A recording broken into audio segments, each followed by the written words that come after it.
খিচুড়ি অথবা পরোটার সাথে খাওয়ার জন্য একটা কাঁচা মরিচের আচারের রেসিপি শেয়ার করব। এই আচারটা খেতে কিন্তু অসম্ভব মজার। দেরি না করে চলো তাহলে রেসিপিটা দেখে নিই। প্রথমত একটা ভাজা মশলা তৈরি করতে হবে। তার জন্য নিয়েছি মৌরি, গোটা জিরে, ধনে গুঁড়ো আর মেথি। এগুলোকে হালকা রোস্ট করে নিব।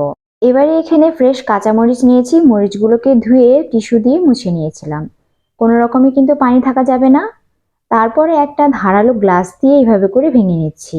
চাইলে কেটে নিতে পারেন, তবে এভাবে করে ভেঙে নিলে সুন্দর বড় ছোট হয় আর দেখতেও ভালো লাগে।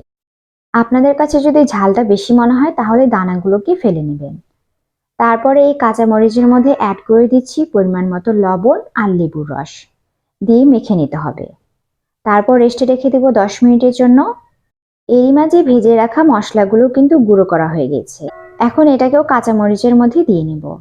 তারপরে অল্প পরিমাণে হলুদ গুঁড়ো, কাশ্মীরি লাল লঙ্কার গুঁড়ো দিয়ে নিচ্ছি। এটা কিন্তু ঝাল হবে না, সুন্দর একটা কালার আসবে। তারপরে দিয়ে নেব কালো জিরে।